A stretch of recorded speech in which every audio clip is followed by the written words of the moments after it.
Efésios capítulo 2.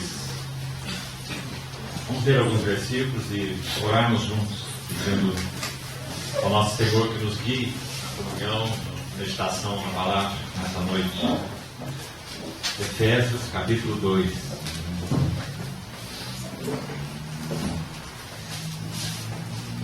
Vamos ler com bastante cuidado, desde o versículo 1, bastante atenção. Ele vos deu vida, estando vós mortos nos vossos delitos e pecados, nos quais andastes outrora, segundo o curso deste mundo, segundo o príncipe da potestade do ar, do espírito que agora atua nos filhos da desobediência, entre os quais também todos nós andamos outrora, segundo as inclinações da nossa carne, fazendo a vontade da carne e dos pensamentos, e éramos, por natureza, filhos da ira, como também os demais. Mas Deus, sendo rico em misericórdia, por causa do grande amor com que nos amou, e estando nós mortos em nossos delitos, nos deu vida juntamente com Cristo. Pela graça sois salvos. E juntamente com Ele nos ressuscitou e nos fez assentar nos lugares celestiais em Cristo Jesus, para mostrar nos séculos vindouros a suprema riqueza da sua graça, em bondade para conosco, em Cristo Jesus. Porque pela graça sois salvos, mediante a fé, e isto não vem de vós, é dom de Deus, não de obras, para que ninguém se glorie. Vamos notar agora esse verso 10, com bastante cuidado. Pois somos feitura dele, criados em Cristo Jesus para boas obras, as quais Deus de antemão preparou para que andássemos nelas. Versículo 15. Aboliu na sua carne a lei dos mandamentos na forma de ordenanças, para que dos dois criasse em si mesmo um novo homem, fazendo a paz. Vamos mais uma vez orar ao Senhor juntos.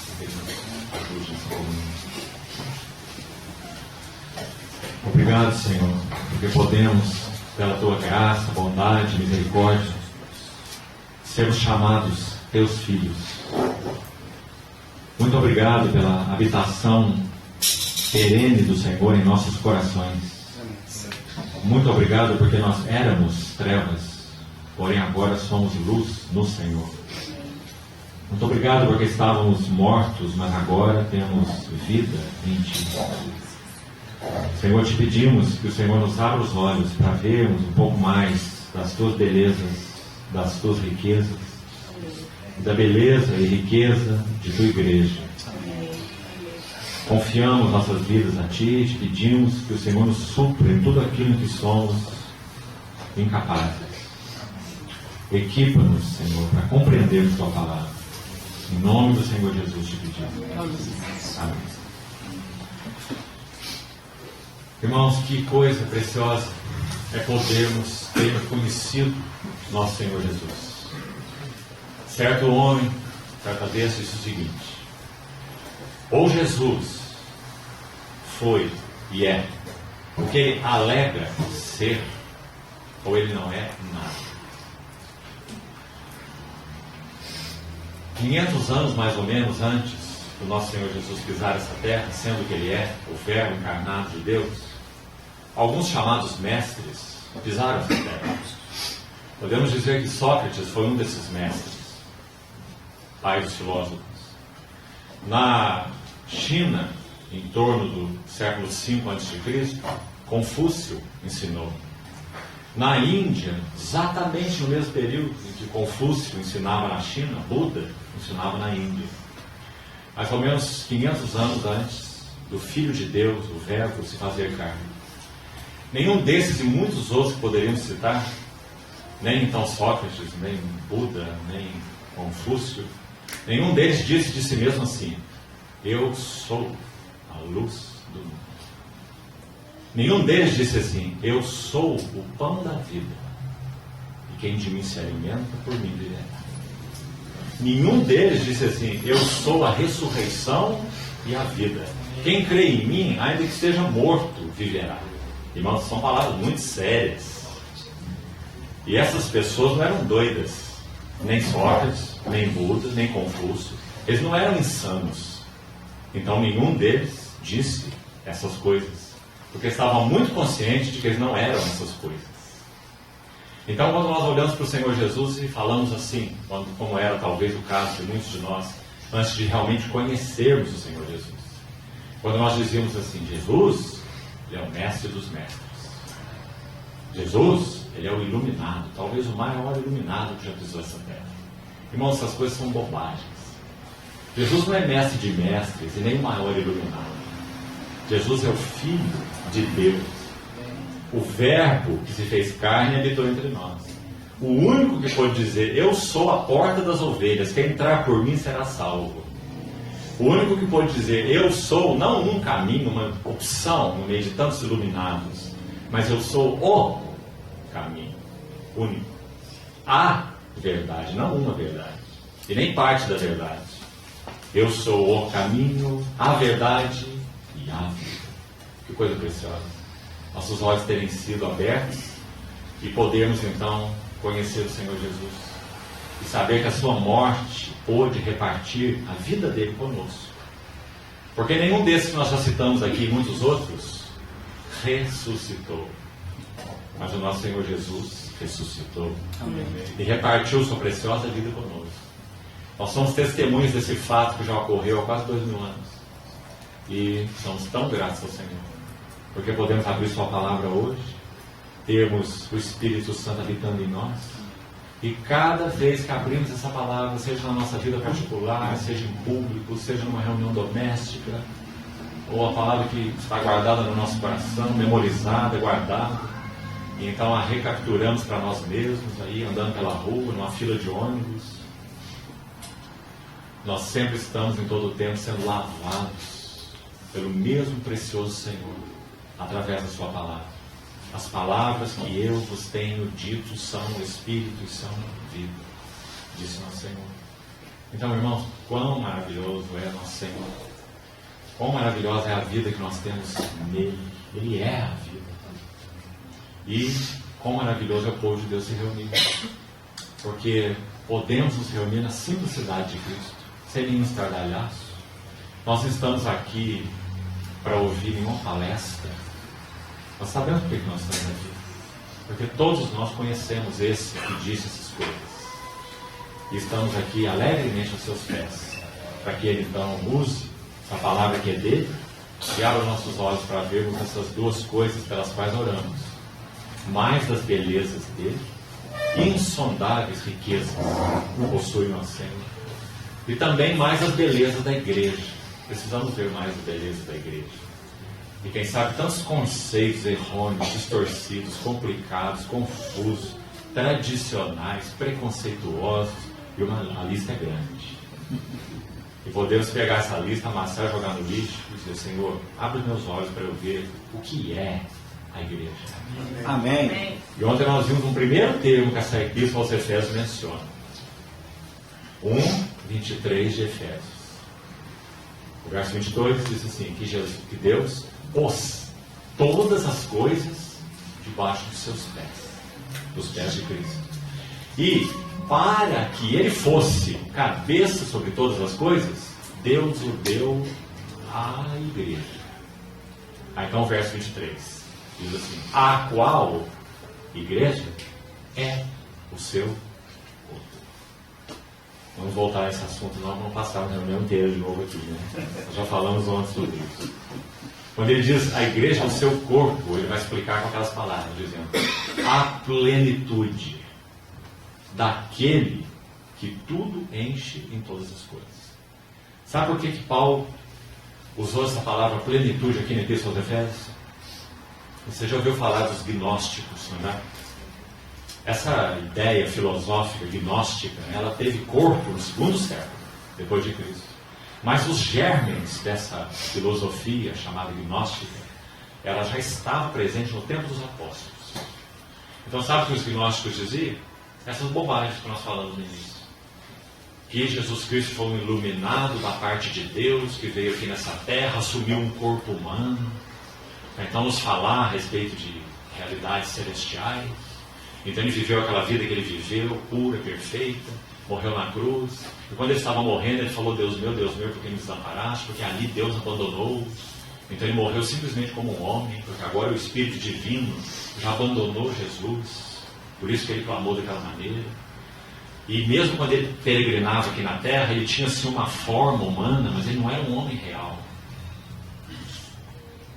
Então, irmãos, quando o apóstolo Paulo, João em especial, foi o último dos apóstolos a partir para o Senhor, eles detectaram essas ideias estranhas penetrando no seio da igreja. Eles escreviam suas epístolas.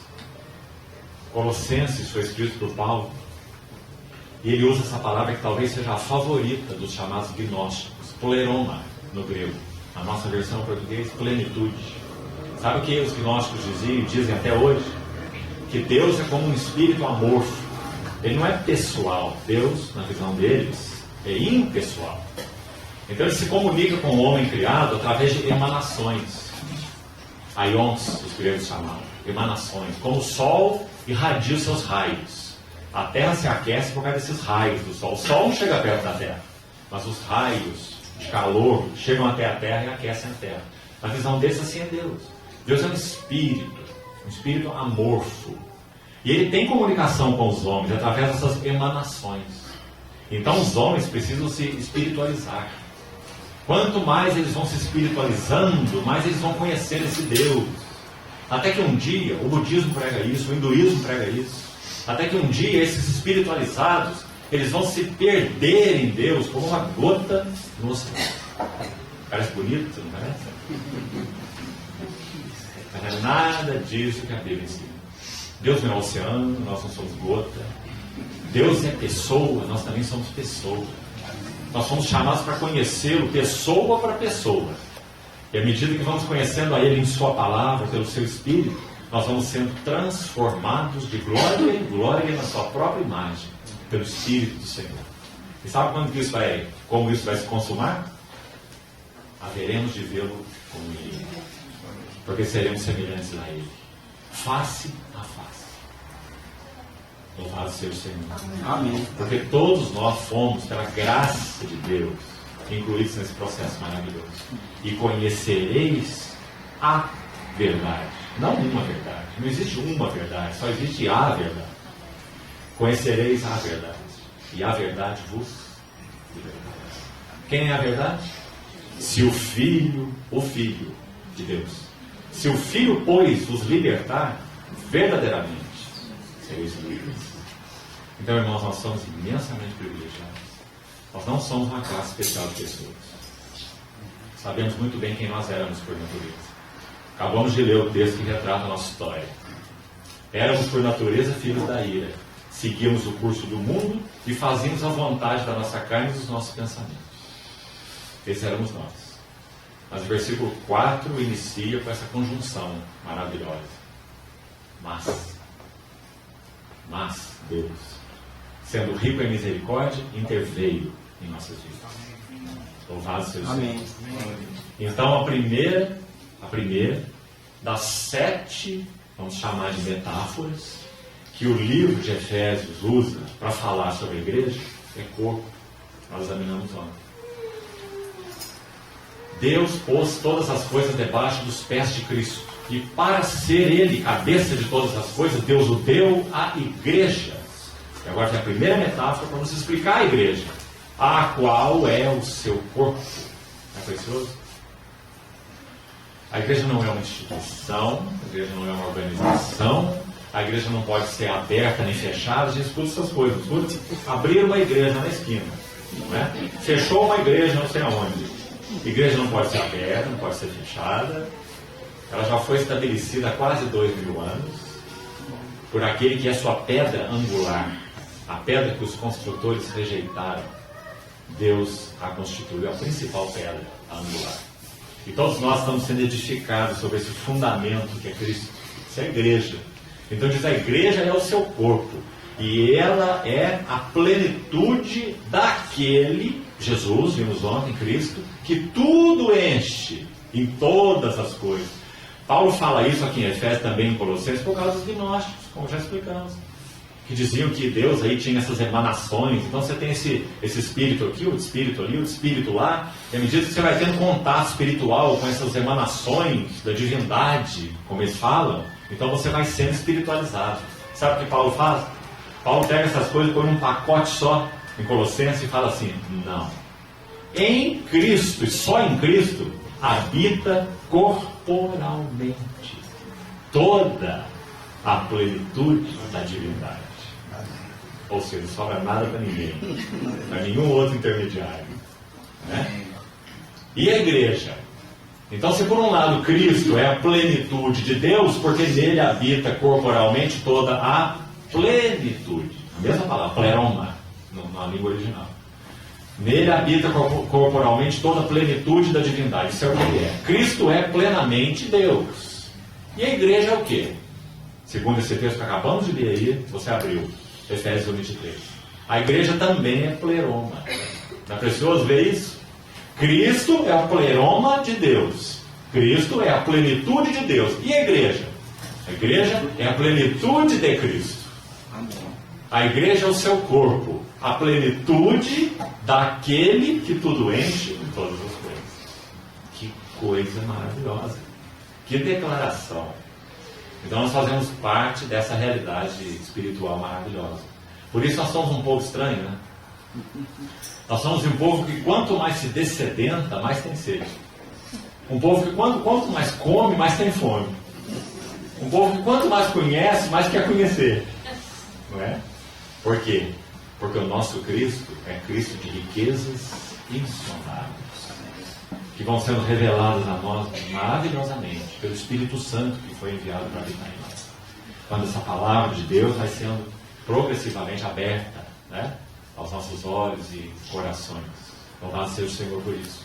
Precisamos da luz do Senhor para conhecer Cristo e, consequentemente, precisamos da luz do Senhor para conhecer a igreja. Sabe, irmãos? Vivemos dias tão complicados, tão desafiadores, em que essa verdade maravilhosa, a igreja, precisa ser retomada por nós. Muitas vezes, em nome da igreja, ou de uma suposta visão da igreja, como vimos muito por aí, né? Visão da igreja, visão da igreja. Você tem visão da igreja, o outro não tem visão da igreja, esse tem visão da igreja, né? Em nome dessa chamada visão da igreja, ou visão da unidade da igreja, muitos estão se dividindo dos outros irmãos. Não parece uma loucura? Se dividindo em nome da unidade. Né? Mas nós fomos chamados realmente como igreja, que não é um lugar, não é um culto, não é uma reunião, é uma realidade espiritual. Presente 24 horas por dia, senão não seria realidade espiritual, não seria perene. Né?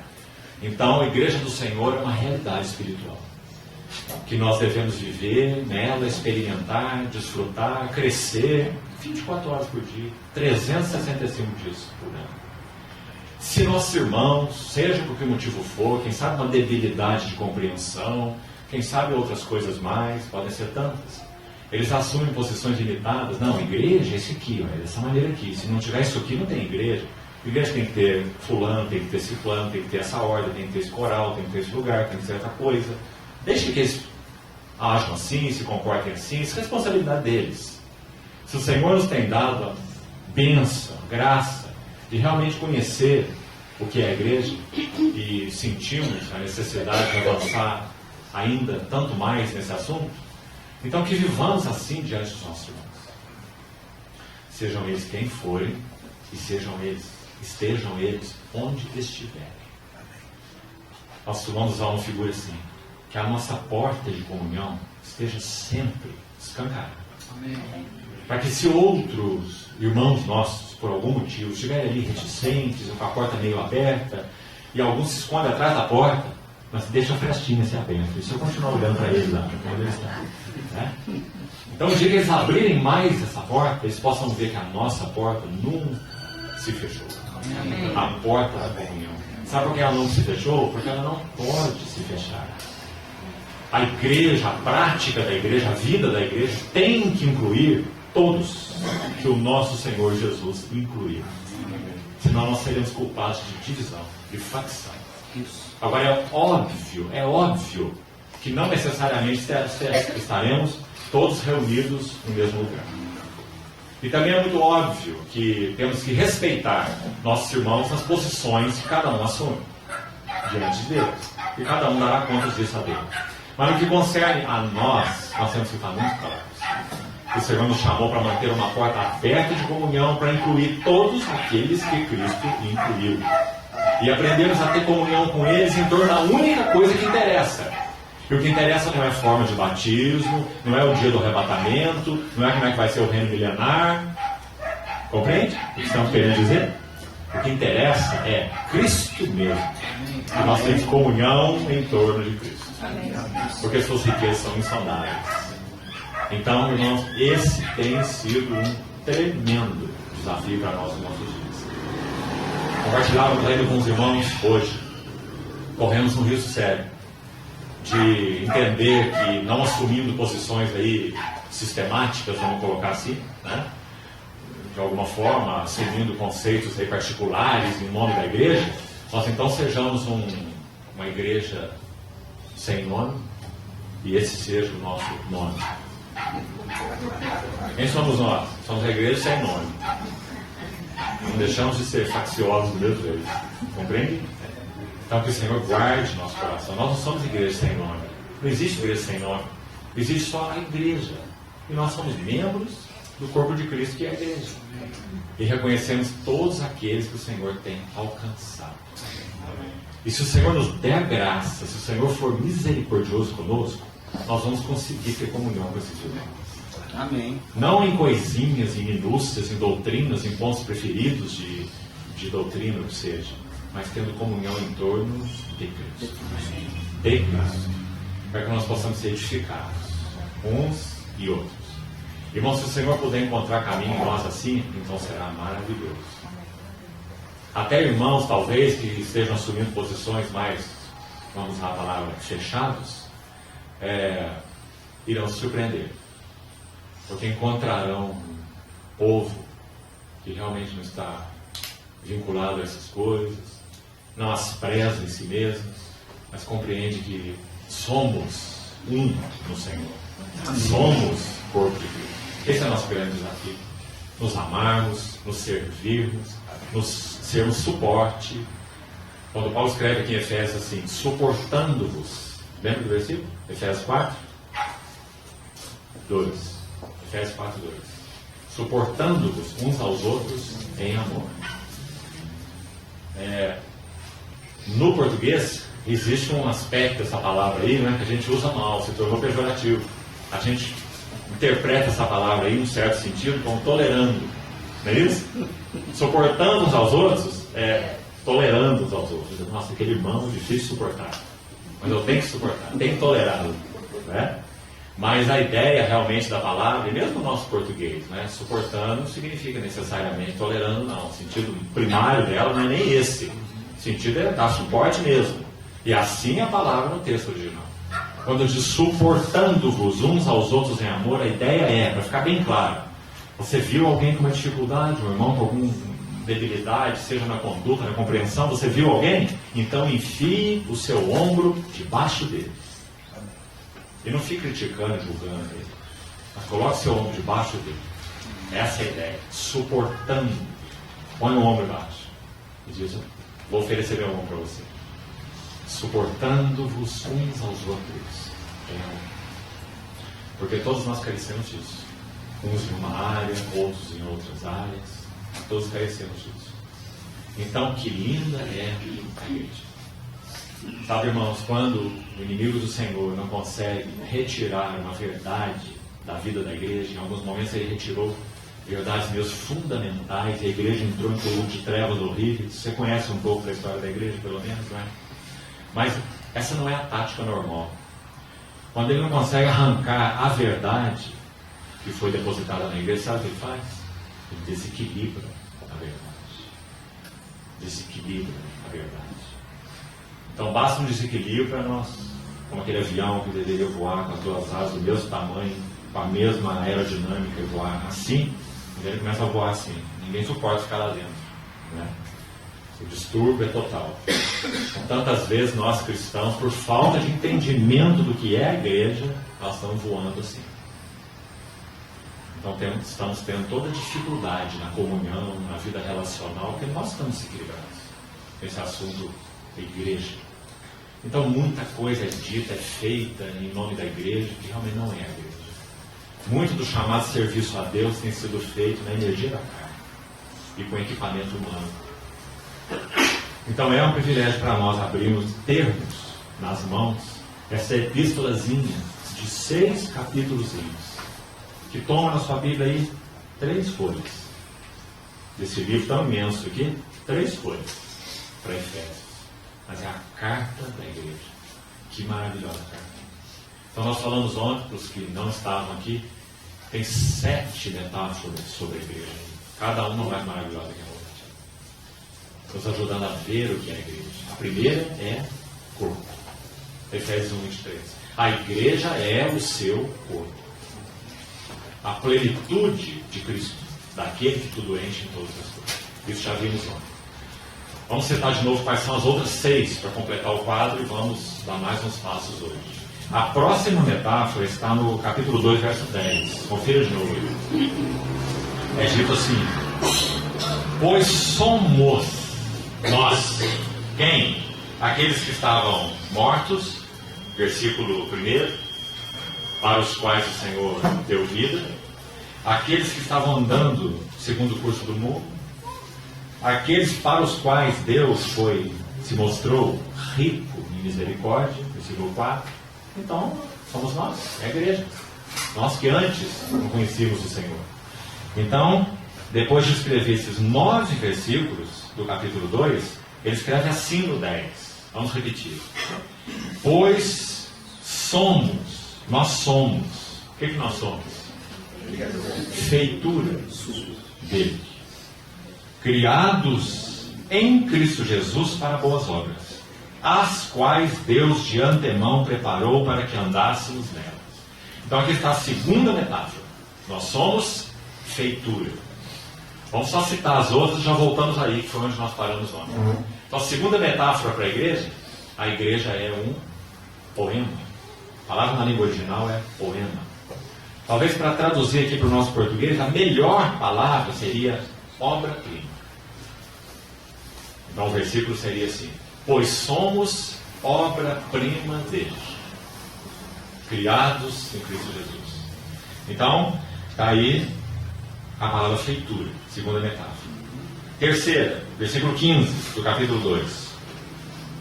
Parte final, diz que o Senhor Jesus, por causa da sua obra consumada ali na cruz, onde ele rompeu essa parede de separação, você conhece aí o contexto, abolindo na sua carne a lei dos mandamentos que constava de ordenanças. O que ele fez na cruz, segundo esse versículo? Diz aí, dos dois. Que dois são esses?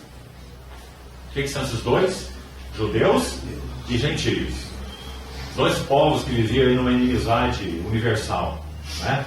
Judeus por um lado, gentios pelo outro. Os gentios desprezando os judeus considerando os gentios imundos, né? Uma inimizade irreconciliável. Então diz que o Senhor Jesus na cruz, ele destruiu a parede de separação que estava no meio. Aí diz aí, a inimizade. E dos dois, ele criou em si mesmo, agora vem a palavra importante, qual é? Um novo homem, fazendo a paz. Então aí está a terceira metáfora para a igreja. A igreja então aqui é o quê? Ela é um novo homem. Depois vamos ver um pouquinho mais, ontem já vimos um pouco. Vamos ver hoje, se tivermos tempo, um pouco mais do que significa isso. Então está aí a terceira. Vamos para a quarta. Olha o versículo 19.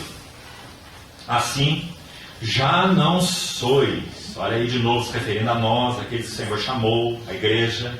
Já não sois estrangeiros e peregrinos, mas sois concidadãos dos santos e sois da família de Deus. Vai estar uma quarta metáfora. O que a igreja é nesse versículo? Família de Deus. Então até aqui nós temos corpo, obra-prima, novo homem, família. Você vê que as figuras são bem assim complementares, né? Destoantes nesse sentido uma da outra, porque aí há vários holofotes, né? Mostrando que a igreja é por vários ângulos. Então ela é um corpo, e ela é uma obra-prima, e ela é um novo homem, e ela é uma família. Então são 7 holofotes lançando luz sobre o mesmo objeto, que é a igreja. Quinto, vamos lá para o quinto. Verso 21 e 22, desse capítulo mesmo. Capítulo 2, diz assim: no qual todo edifício, tá aí, a quinta metáfora, que aqui também é chamado de santuário. Olha aí na sequência do versículo 21. O edifício bem ajustado cresce para um santuário. Esse santuário é esse edifício, é a mesma coisa, né? Dedicado ao Senhor, no qual também vós, juntamente, estáis sendo edificados para a habitação de Deus no Espírito. Então aqui está a quinta metáfora. A igreja é edifício de Deus. Ou a igreja é santuário de Deus. Dá na mesma aí, a mesma ideia, né? A sexta, está lá no capítulo 5. Versículos 22 até o versículo 32. Essa seção aí diz claramente que a igreja é a noiva, ou é a esposa de Cristo. Então ele faz a analogia do casamento aí, dizendo: maridos, amai vossas mulheres, como também Cristo amou a igreja e a si mesmo se entregou por ela. Então, clara a figura. Maridos, amai vossas mulheres, esposas, como Cristo amou a sua esposa, a igreja, e a si mesmo se entregou por ela. Então a sexta metáfora da carta é que a igreja é esposa de Cristo. Interessante, né? Por um lado é família, por outro lado é esposa. Porque aponta para ângulos diferentes, para aspectos diferentes. Então nós temos a última metáfora. Veja onde ela está. Capítulo 6, versículo 10. E o texto também aí segue até o versículo 20.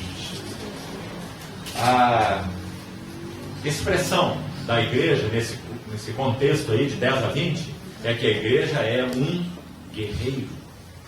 Então diz assim: sede fortalecidos no Senhor e na força do seu poder, tomai ou revesti-vos de toda a armadura de Deus para poderes ficar firmes contra as ciladas do diabo.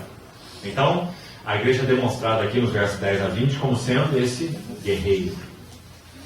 E você veja de novo aqui essa aparente dissonância. Uma esposa, que também é um guerreiro, que coisas, né? Que figuras distintas, e ela é os dois. O Espírito Santo está abrindo aí janelas para nós contemplarmos a igreja de todos esses ângulos. Então há uma abordagem, né, cétupla da igreja aqui. Nós já examinamos então a primeira ontem, vamos voltar para o capítulo 2 e vamos falar um pouquinho da segunda. Essa feitura, está aí no capítulo 2, versículo 10, como já lemos. Nós precisamos explorar essa palavra aqui, irmãos, da seguinte forma. Primeiro já falamos, a ideia dela na língua original é poema. É a palavra, se você consultar o texto original. O sentido é uma obra-prima, uma obra máxima. Não há nada que alguém tenha executado que possa ser maior do que essa obra que ele chamou de prima, obra-prima. Então assim a igreja é descrita aqui no versículo 10. Agora, nós precisamos avaliar essa metáfora junto com a próxima, e já vamos explicar por quê.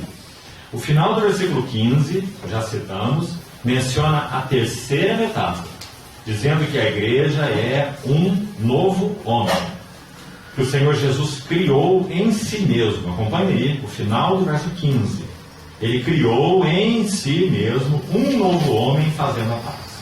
Então agora vamos devagar e preste atenção para você ver esse elo que existe aqui, tão interessante, que só na medida que você vai lendo qualquer livro da Bíblia que você queira estudar várias vezes, sem ler nenhum comentário paralelo por enquanto, sem fazer nenhuma anotação por enquanto, só a Bíblia e você. E você vai lendo uma epístola uma vez, 2, 3, 5, 10, 20, 30. Então, algumas verdades essenciais começam a saltar aos seus olhos. Algumas palavras de ligação. Aquilo que é muito particular da carta que o Espírito Santo quer nos mostrar. Mas que numa leitura aí, como se lê uma revista ou um jornal, nós nunca vamos perceber. Né? Porque a Bíblia é a palavra de Deus. Então, só 3 vezes nessa epístola aparece a palavra criar e as suas conjugações. Criar-se. Só 3 vezes. 2 delas nós já estamos lendo aqui. No 10 e no 15. Então, observe que essa palavra faz uma conexão entre os 2 versículos. Por quê? Vamos ler de novo o verso 10. Nós somos feitura, uma obra-prima dele, criados em Cristo Jesus. Fica com essa frase aqui. Criados em Cristo Jesus. Então, no versículo 10, o que o Senhor Jesus criou? Está aí, na frase anterior. Ele criou uma feitura. Nós somos feitura, obra-prima de Deus, criados em Cristo Jesus. Então, quando o Senhor Jesus oferece sua vida na cruz do Calvário, Ele cria algo que não existia. Que aqui é chamado de uma obra-prima. Que Ele criou baseado na sua morte e na sua ressurreição. Então, se está certo, vamos para o verso 15. Diz assim: Ele aboliu na sua carne a lei dos mandamentos na forma de ordenança, para que dos 2, já explicamos aí, judeus e gentios, Ele fizesse o quê? Qual é o verbo aí? Criasse. Para que dos 2, criasse. Em si mesmo. Criasse o quê? Um novo homem. Então vamos devagar. O Senhor Jesus não criou 2 realidades espirituais na cruz do Calvário. Ele criou só uma realidade espiritual. Certo? Então, quando Ele se ofereceu na cruz do Calvário, morreu e ressuscitou, Ele criou sua feitura, essa feitura de Deus, essa obra-prima, que é chamado no versículo 15 de o novo homem. Por que isso é importante? Para que nós saibamos que ontem falamos um pouquinho dele, esse que o Novo Testamento ensina a respeito do novo homem, da nova criação, lembra que falamos ontem? Isso é o que o Espírito Santo chama, através de Paulo, no versículo 10, de obra-prima. A palavra de ligação é o criasse. O Senhor Jesus criou uma feitura, uma obra-prima. E o Senhor Jesus criou em si mesmo um novo homem. Então, se Ele não criou 2 coisas e não criou, na sua morte, na sua ressurreição, Ele chamou a existência uma única realidade espiritual, né, que é a igreja, que é chamada aqui de feitura, no 10, e de novo homem, no 15. Então, isso precisa ficar claro para nós. A feitura, a obra-prima de Deus, é o novo homem. E o contrário, é claro. Esse novo homem da nova criação é a obra-prima de Deus. Agora, conforme nós falamos ontem, aí, vamos voltar no assunto, se você quiser ouvir, está gravado aí à sua disposição. O que é esse novo homem da nova criação? Que então é a obra-prima, a obra máxima de Deus, a feitura, como diz o versículo 10. Do que se compõe esse novo homem da nova criação? Falamos ontem. O Novo Testamento ensina assim: quando o Senhor, Deus, criou o homem, Ele não criou um velho homem. Está escrito em Gênesis assim? Gênesis 1:26 é assim? Façamos o velho homem, a nossa imagem e a nossa semelhança. Não. É façamos o homem, a nossa imagem e a nossa semelhança. Isso é no capítulo 1. Mas o que aconteceu no 3? A queda. Então, por causa da queda do homem, ele perdeu a possibilidade de responder às demandas de Deus. Então, no sentido relacional com Deus, ele se tornou inútil. Agora ele não conhece mais a Deus, ele não tem comunhão com Deus. Sabe o que acontece? Abre um vazio dentro do coração do homem, intransponível. Eclesiastes, o texto que nosso irmão leu hoje, introduzindo. Né? Nosso irmão disse que aprecia tanto, ele leu até o 8. Se você seguir até o 10, sabe o que você vai achar lá? Deus pôs a eternidade no coração do homem.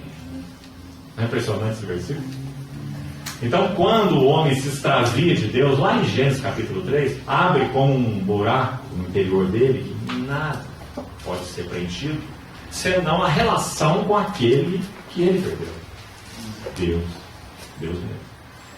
Então o homem tenta entulhar esse buraco com muita coisa. Os intelectuais vão tentar entulhar com intelectualidades. Os voluntariosos vão entulhar com obstinação. Acima da minha cabeça só o meu chapéu.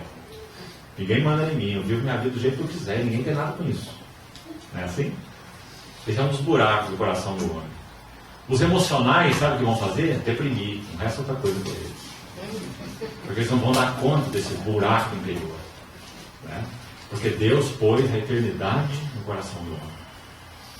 Então Deus não criou um velho homem, Ele criou um homem. Mas quando o homem cai, então ele se torna um velho homem. Irmão, sabe que esse assunto é muito interessante? Vamos entrar aqui na viela não, né? A gente voltar para a linha principal.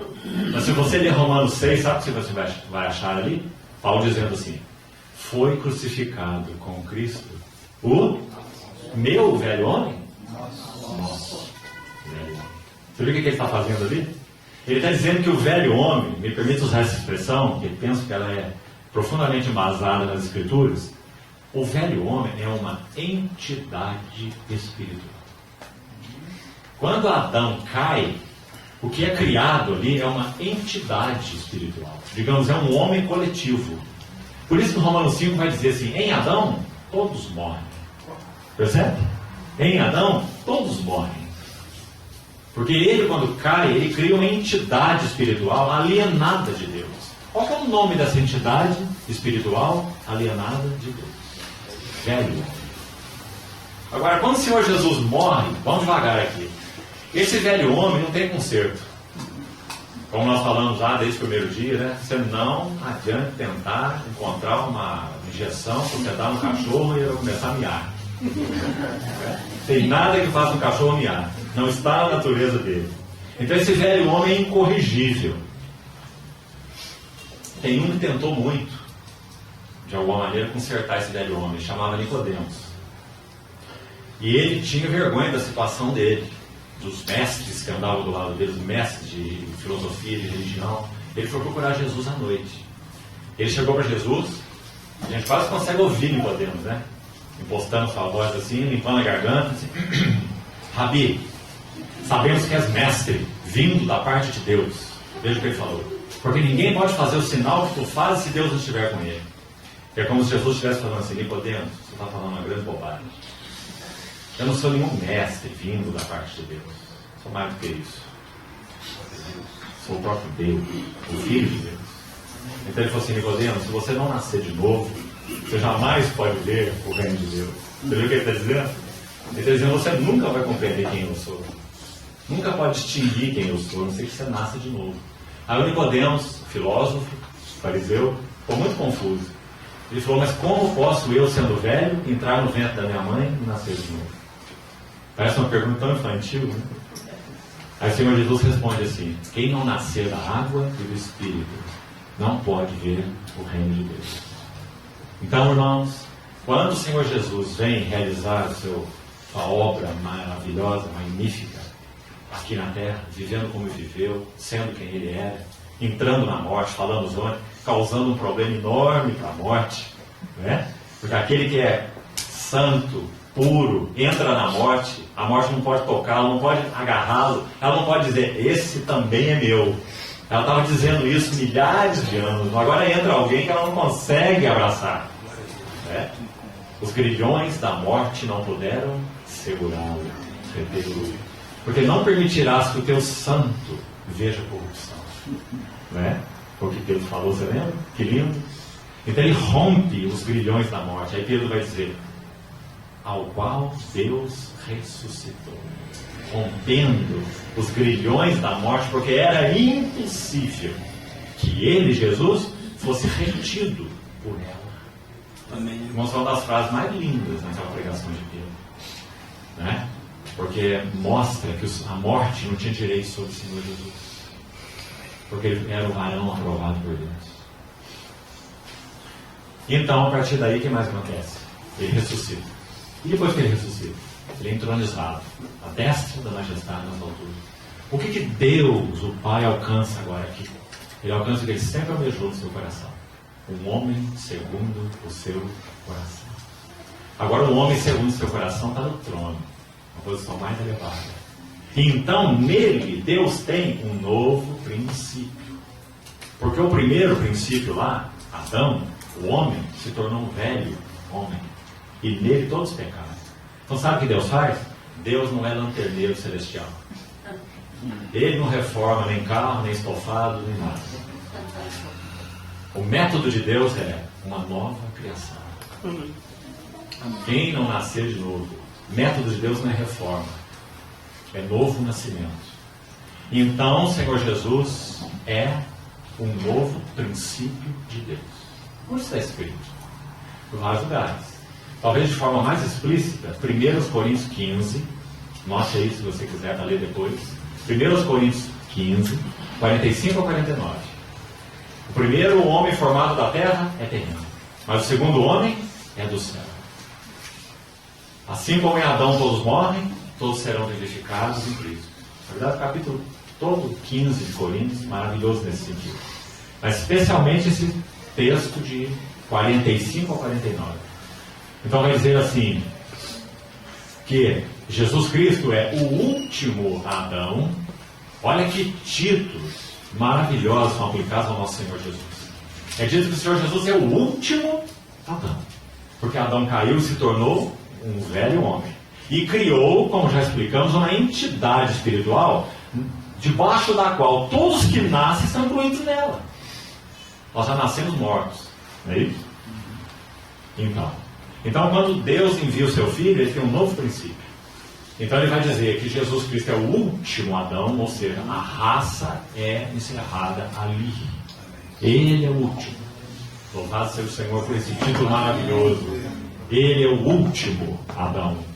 Mas também louvado seja o Senhor porque tem um outro título, ainda mais glorioso, no mesmo contexto.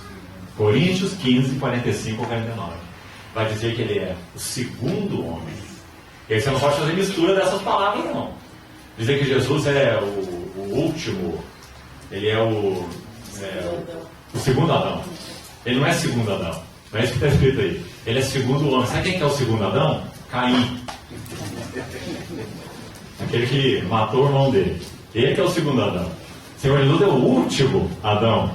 E ele é o segundo homem. Porque o primeiro homem foi Adão. E em Adão todos morrem. E ninguém precisa explicar para nós, nem filosofar sobre esses assuntos, porque a nossa experiência deixou isso muito claro para nós. Né? Que em Adão todos morrem. Mas em Cristo, novo princípio de Deus, todo que nele crê, todo que o recebe, sendo o que ele é, então participa de tudo que ele é. O novo princípio de Deus, novo começo. Então, louvado seja o nosso Senhor.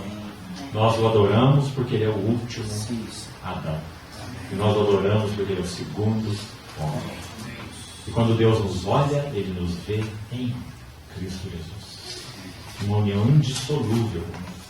Sabe o que nós fizemos para receber isso? Nada. O Salmo diz assim: abre bem a tua boca e eu encherei. João capítulo 1 fala assim, que Deus enviou o seu Filho ao mundo, não para que julgasse o mundo, João capítulo 3, mas para que o mundo fosse salvo por ele. No capítulo 1 ele diz que ele veio para o que era seu, mas os seus não receberam. Mas o verso 10 de João 1:10 diz assim, escute bem: mas a todos quantos o receberam, deu-lhes o poder de serem feitos filhos de Deus. Aí João vai explicar: a saber, aos que creem no seu nome. Você sabe que nós vamos chamar de definições mais lindas de fé que nós temos na Bíblia? Fé não é um assentimento intelectual. Fé não é como muitos acham, né? E muitos acham assim, uma lavagem cerebral. Quem fez lavagem cerebral do seu irmão? Fé não é uma lavagem cerebral. Fé é uma recepção. Mas a todos quantos o receberam, deu-lhes o poder de serem feitos filhos de Deus. A saber, ou seja, quem são os que o receberam? São os que creram. Então o que é crer? Receber. Os que creram são os que receberam. Receberam o quê? Receberam a revelação de Deus em Cristo Jesus. que Ele é quem é. Né? Então, criou em si mesmo um novo homem. Porque o Senhor Jesus é um novo princípio de Deus. Em Adão todos morrem, em Cristo todos são vivificados. Ele é o último Adão, mas ele é o segundo homem. Deus não foi reformar o primeiro homem, ele foi começar de novo com o segundo homem. O que os 4 evangelhos têm de mais maravilhoso para dizer para nós, em particular João, dentre os 4, é isso. Jesus é o novo princípio de Deus. João tem palavras que os outros, inclusive 3, não têm. Porque o foco deles não é exatamente esse. Esse é o foco de João. Nos mostrar que Deus começa de novo em Jesus. As palavras de João são maravilhosas. São incompreensíveis se nós não tivermos mesmo clareza de Deus sobre quem é Jesus. Por exemplo, o Senhor Jesus disse assim: ninguém subiu ao céu. Escute as palavras dele. Ninguém subiu ao céu, senão aquele que de lá desceu. A saber, o Filho do Homem que está no céu. Diz, como está no céu? Ele estava ali na terra, conversando ali com o Nicodemos e falando essas palavras para ele. Né? Nicodemos podia perguntar, mas não estou entendendo nada. Você é o Filho do Homem, está dizendo que você é o Filho do Homem, está aqui conversando comigo, está dizendo que você veio do céu, que você ainda está no céu. A saber, o Filho do Homem que está, veja lá o versículo, João 3, no céu. Porque João tem como encargo principal nos mostrar que Jesus é esse novo princípio de Deus, que Ele é o próprio Deus. Logo no capítulo 1, ele fala assim para Natanael: porque eu te vi debaixo da figueira, crestes? Verás coisas maiores. Vereis o céu aberto e os anjos de Deus subindo e descendo sobre o Filho do Homem. Que maravilhoso, né? Mostrando que a única maneira de realmente conhecermos a Deus, de termos as realidades celestiais aqui tocadas e conhecidas, é por meio dele. Os anjos de Deus subindo e descendo sobre o Filho do Homem. O Senhor Jesus está interpretando o sonho de Jacó aqui, não é? Você se lembra? O sonho de Jacó? A escada que tinha o seu topo no céu. E Jacó viu aqueles anjos subindo e descendo na escada. Ele acorda do sonho e diz assim: quão maravilhoso, assombroso é a ideia ali, né? Terrível, temível é esse lugar. É a casa de Deus, por um lado. E por outro lado ele continua: é a porta dos céus. É lindo, irmão. É isso que a igreja é. É isso que foi constituído no novo homem da nova criação. A igreja é a casa de Deus. A igreja é a porta dos céus. Então, essa é a metáfora do novo homem. Deus criou em Cristo Jesus um novo homem. Que tem, vamos terminar essa metáfora aqui agora. Falamos ontem sobre isso, vamos repetir. O novo homem da nova criação, segundo o ensino do Novo Testamento, é um homem coletivo. Não é um homem único, pessoal. Esse homem coletivo tem Jesus, o Senhor Jesus Cristo, como a cabeça dele. Mas esse homem coletivo, então, obviamente, ele tem muitos membros. Que membros são esses? A igreja. A igreja. Os membros de Cristo. Então, Coríntios 12, que lemos ontem, vai dizer assim: assim como o corpo é um e tem muitos membros, e todos os membros, sendo muitos, constituem um só corpo, assim também com respeito a Cristo. E Cristo ali, então, já explicamos ontem, é apresentado no sentido coletivo, e não individual. Então, esse é o novo homem de Efésios 2,15. Jesus Cristo é a cabeça, e ele já está no trono. A igreja é o corpo de muitos membros, e está unido com ele, organicamente, indivisivelmente, por toda a eternidade, por causa da vinda e da habitação do Espírito Santo nela. Uma união orgânica, vital, maravilhosa. Então esse é o novo homem. Qual a intenção de Deus? A intenção de Deus é que esses muitos membros desse novo homem alcancem a mesma glória, também vimos lá. A mesma glória que o cabeça já tem. Lembra aquele texto impressionante que nós lemos de Tessalonicenses? Lembra-se dele? Fomos chamados para alcançar a glória do nosso Senhor Jesus Cristo. É pouco isso, irmão? Esse é o nosso chamamento. Amém. É seguro? Hebreus vai dizer assim: o cabeça nosso, ele é uma âncora da alma, segura e firme, e que penetra além do pecado. E o que ele está fazendo lá? Vive para interceder por nós. Interceder em que sentido? para conduzir muitos filhos à glória. Louvado seja o Senhor. Amém. Então essa é a linda metáfora do capítulo 2. Um novo homem. Se alguém está em união com Cristo, é uma nova criação. Graças a Deus. Não foi reformado, remodelado, consertado. Se alguém está em Cristo, é uma nova criação. As coisas velhas passaram e eis que tudo se fez novo. Que coisas velhas são essas? O último Adão. Que coisas novas são essas? O segundo homem. Então, essa é a terceira metáfora. Você vê que a segunda e a terceira, então, estão apontando aí uma para a outra, como nós já falamos. A terceira delas, vamos dar mais um passo hoje. Versículo 19, já citamos aí, final do versículo, onde diz que nós somos concidadãos dos santos e sois da família de Deus.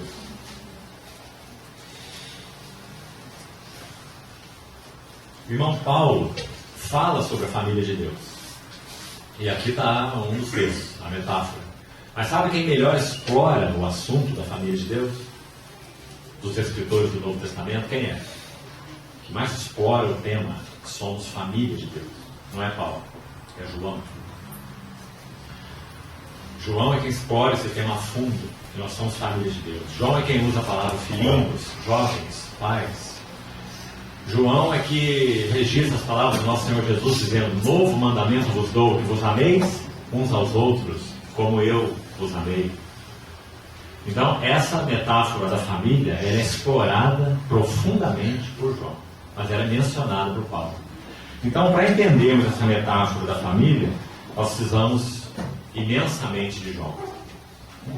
Sabe o que João vai nos dizer?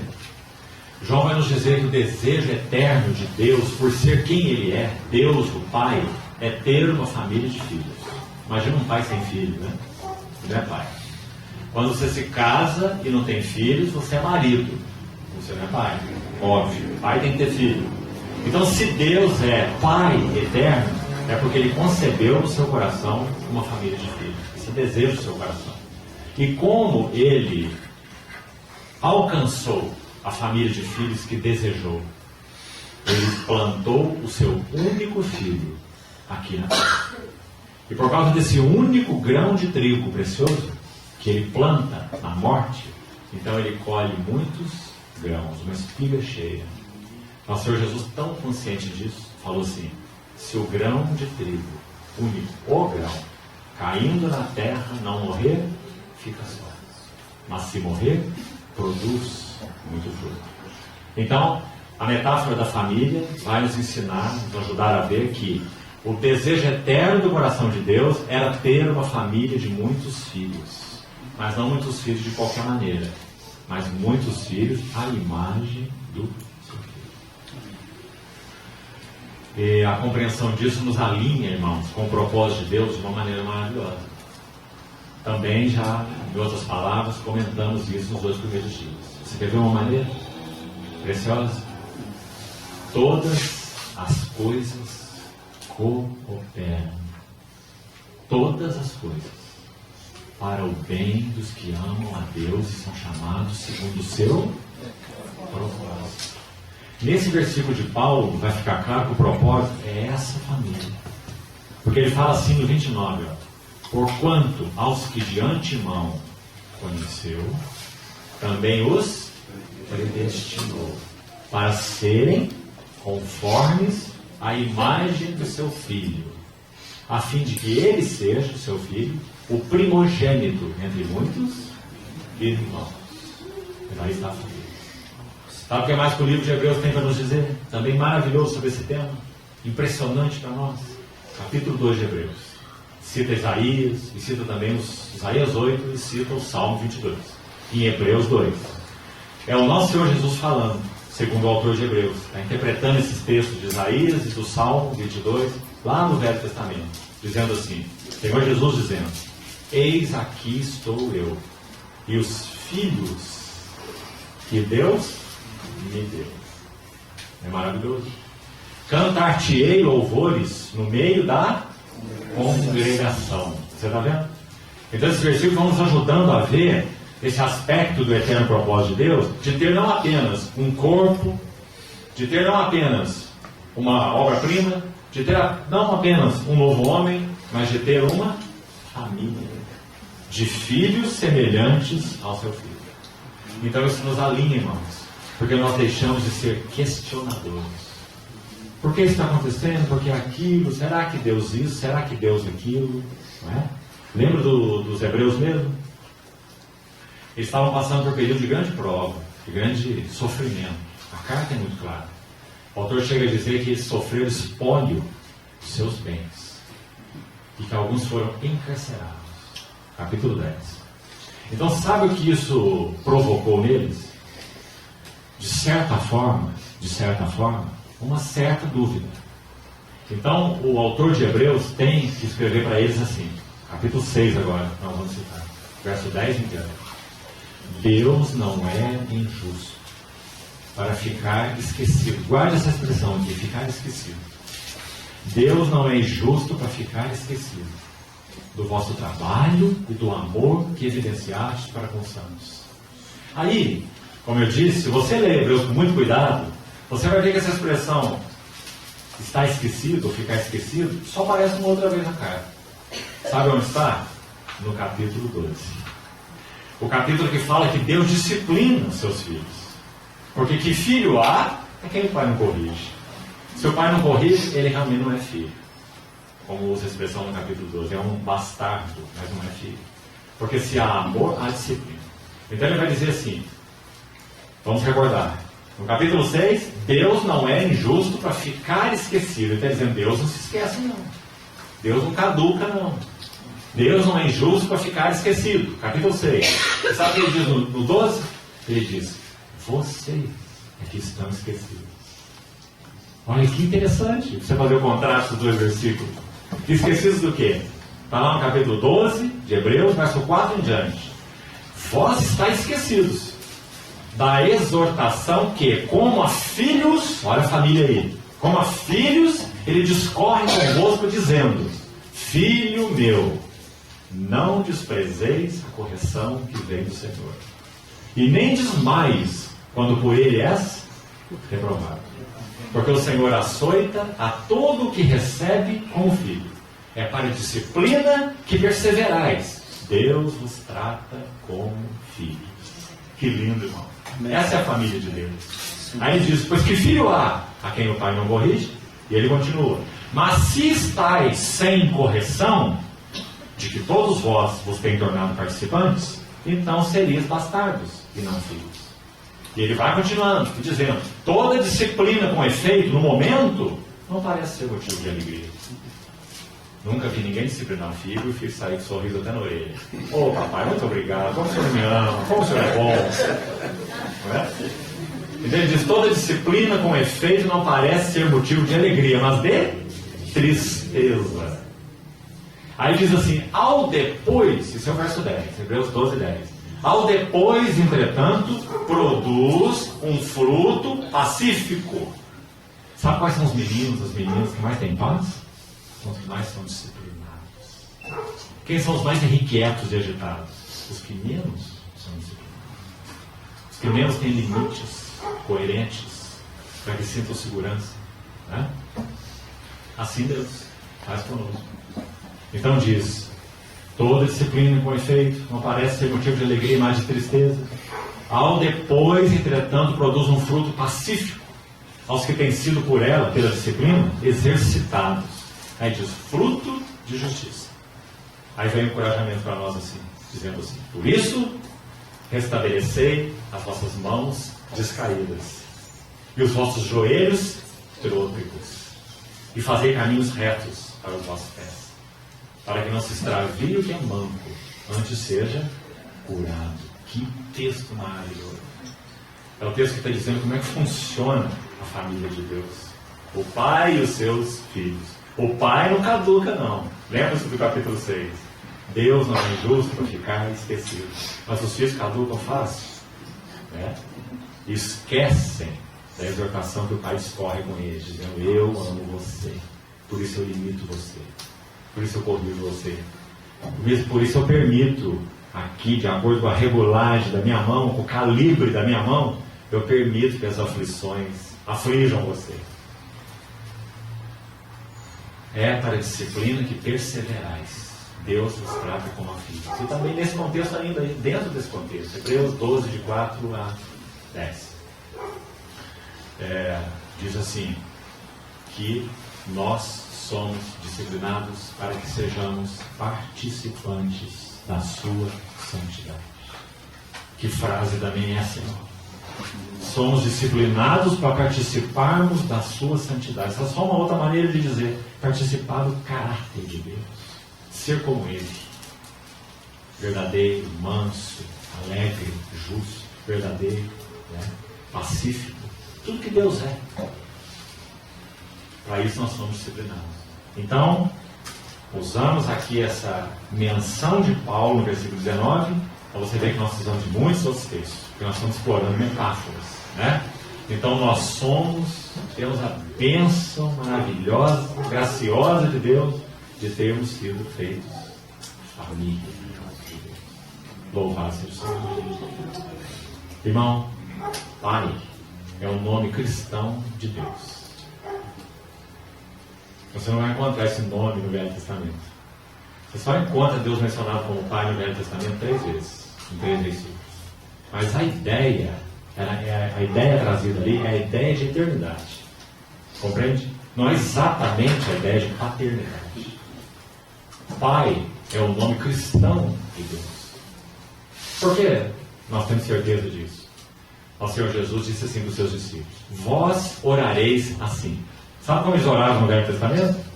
Ó Deus de Abraão, ó Deus de Isaac, ó Deus de Jacó. Esse é o Deus do Velho Testamento. Como que nós oramos no Novo Testamento? Pai. E que bom que não é Pai meu, embora ele seja Pai de cada um de nós. É Pai nosso. Porque ele tem uma família de filhos. E ele está trabalhando nela. Usando a própria família, muitas vezes, para que as crianças cresçam e ele possa encontrar ali o que ele busca. O que ele busca? O caráter do seu filho nessa família. Então, Pai nosso, que estás nos céus, que tem um nome santo, um reino eterno, faça-se tua vontade aqui na terra, como ela é feita no céu. Pai nosso. Irmão, Deus, nosso Pai, projetou desde a eternidade ter uma família de filhos. Ele nunca será frustrado. Por quê? Porque ele já entregou seu próprio filho. Seu filho já repartiu a vida dele com muitos filhos. E agora essa poderosa vida do Senhor, que mora em nós, está fazendo um trabalho que nós nem imaginávamos que seria possível. Está nos fazendo de novo, nos recriando. Novos no pensar, novos no falar, novos no relacionar, novos nos desejos, novos nas prioridades, novos em tudo. Que bênção. Somos família de Deus. Nunca vamos perder isso de vista, irmãos.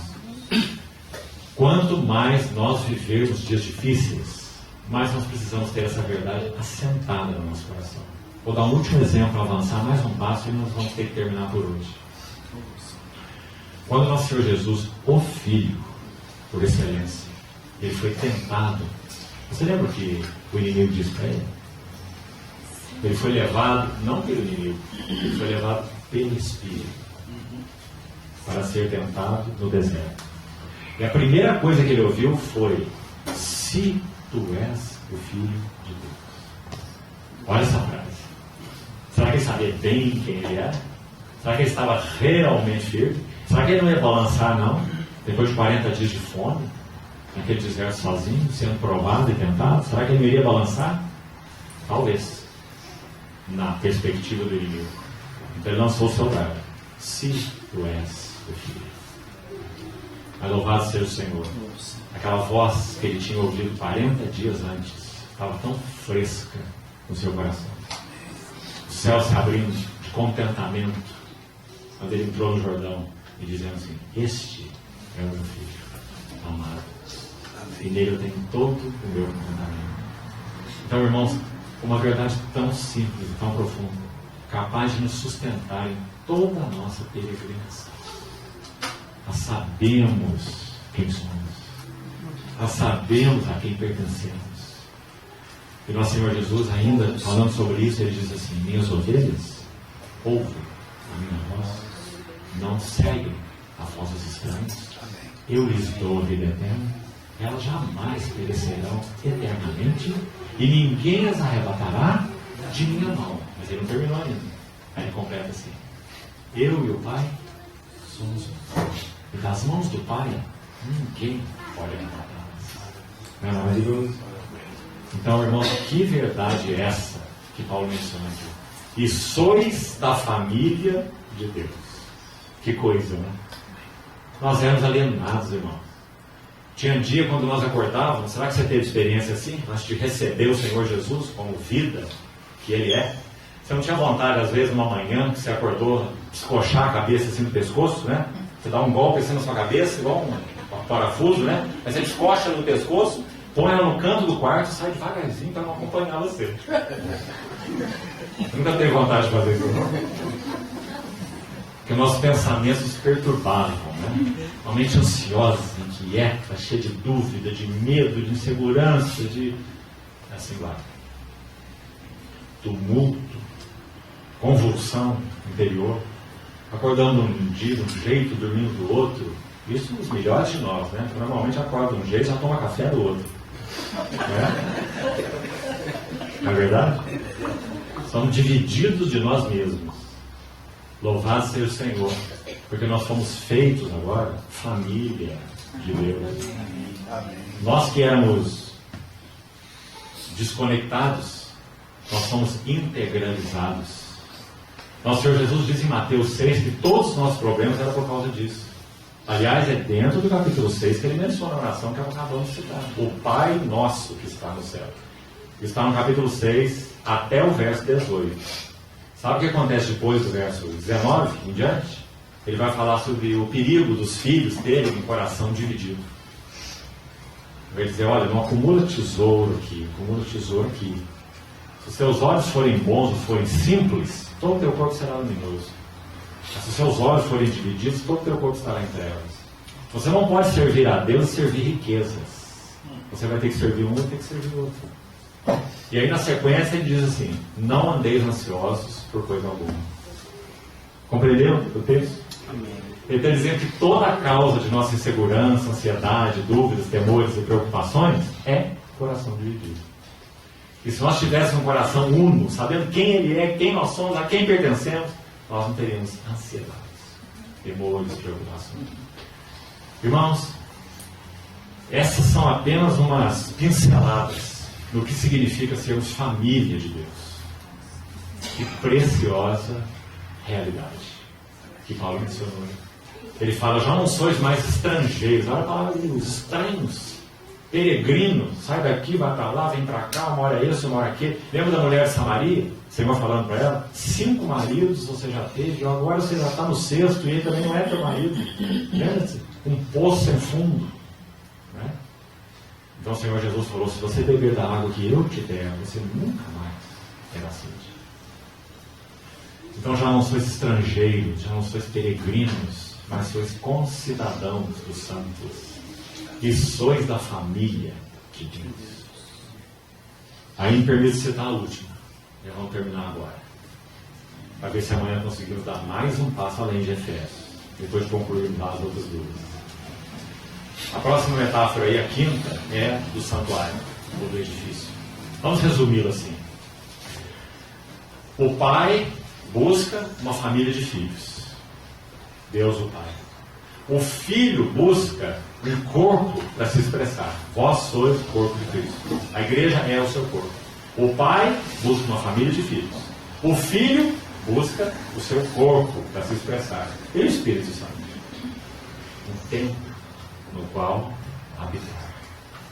Então, na consumação do propósito de Deus, sabe o que nós teremos? O Deus triuno completamente satisfeito. O pai terá a sua família de filhos, a imagem do seu filho. Que contentamento ele terá. O filho terá um corpo idôneo a ele para se expressar. E o Espírito Santo? um templo para habitar. Amém. Mas agora, no presente momento, o que está acontecendo conosco? Capítulo 2 está dizendo aí: vós juntamente estáis sendo, não tem aí um gerúndio aí? Vós juntamente estáis sendo edificados. Qual o propósito final, segundo esse versículo? Para a habitação de Deus no Espírito. E aqui então nós vamos encerrar da seguinte forma. A Bíblia nos revela em Pedro, veja que nós precisamos sempre dos outros irmãos aí, os outros autores do Novo Testamento, para explorarmos a metáfora agora do santuário, do edifício, do templo. Pedro que vai nos ajudar nela. Família é com João, templo é com Pedro, corpo é com Paulo. Cada um deles tem uma ênfase específica. Maravilhoso isso. Então, o assunto do templo seria com Pedro. Pedro vai dizer assim: Jesus Cristo é a pedra que foi rejeitada, feita por Deus a pedra angular. E ele vai dizer: e ele é a preciosidade, a pedra que os construtores rejeitaram. Aí no verso 5 ele vai dizer assim: vós também, como pedras que vivem, sois edificados. Aí, a mesma palavra de Paulo aí.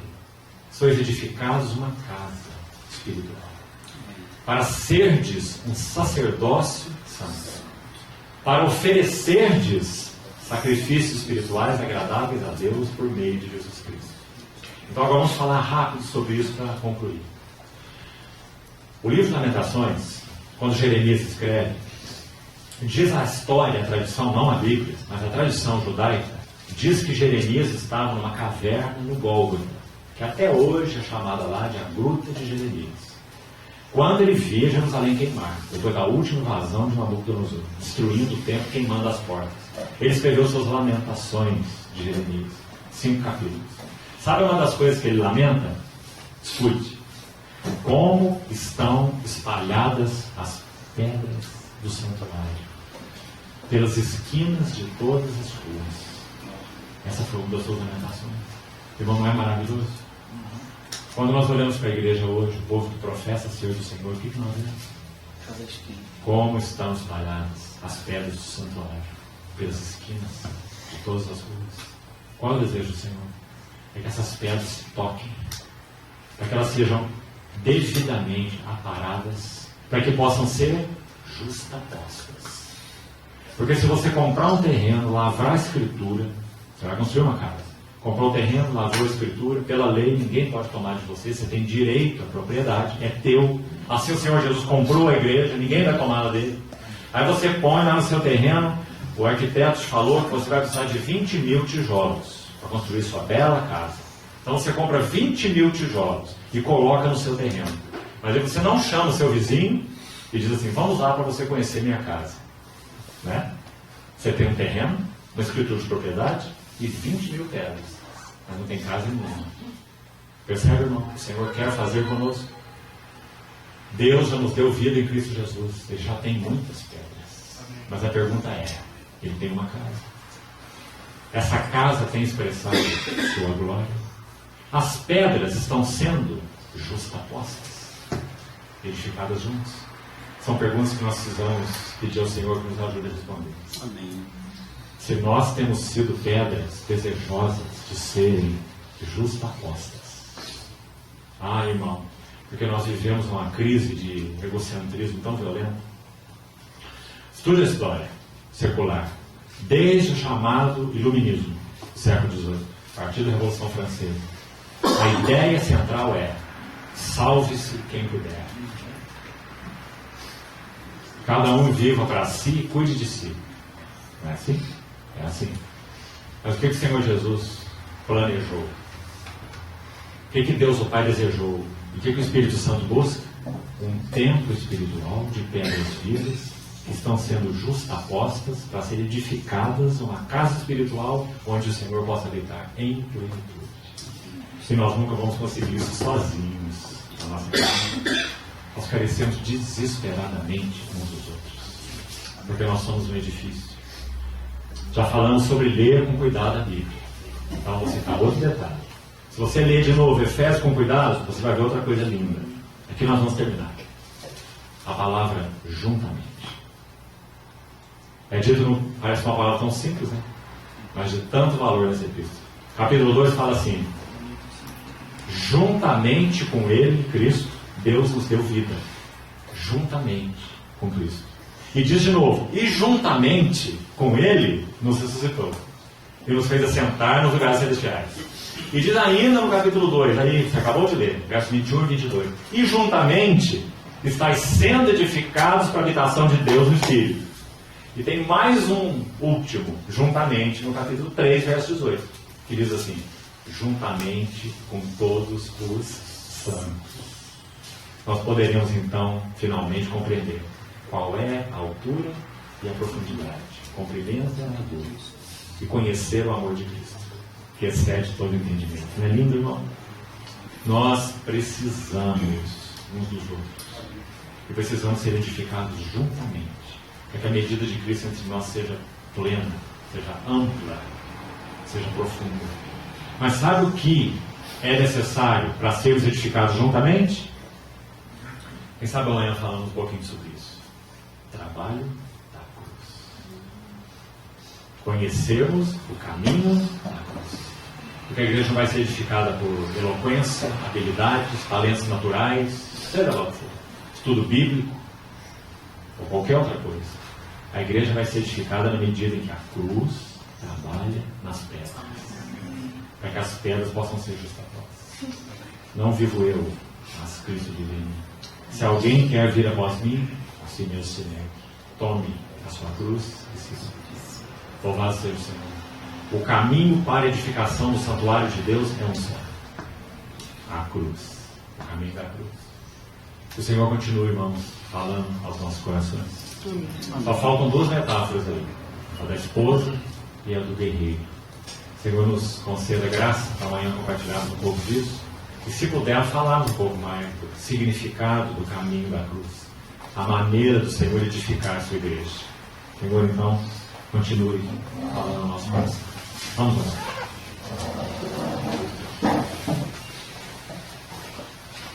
Senhor, estamos tão agradecidos, porque o Senhor nos fez ser quem nós somos. Muito obrigado por tanta misericórdia. Nós não merecíamos nada. Nós estávamos alienados, éramos estranhos e inimigos no nosso entendimento. Amávamos mais as trevas do que a luz. Ah, Senhor, somos tão gratos, devedores a esse amor profundo, a esse amor invencível, nos buscou onde nós estávamos. Louvado seja o teu nome.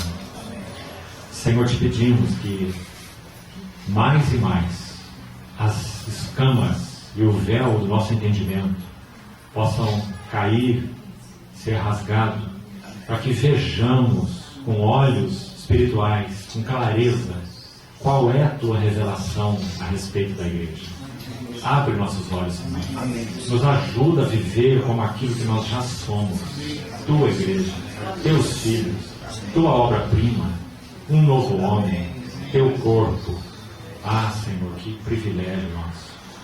Queremos ser pedras ajustadas e justapostas. Por isso, Senhor, aplica a cruz em nossas vidas. Nos ensina a amar a cruz. Queremos ser realmente teus discípulos. Por isso, Senhor, continua trabalhando nossas vidas, aparando-nos, removendo de nós tudo que compete contigo, tudo que te entristece, teus rivais em nossos corações. Cativa-nos, Senhor, inteiramente. Progride em nós, Senhor. Desejamos que o Senhor obtenha tua satisfação, tua glória e tua expressão naqueles que o Senhor chamou para si. Bendito é o teu nome. Muito obrigado, Pai. Em nome do Senhor Jesus. Amém.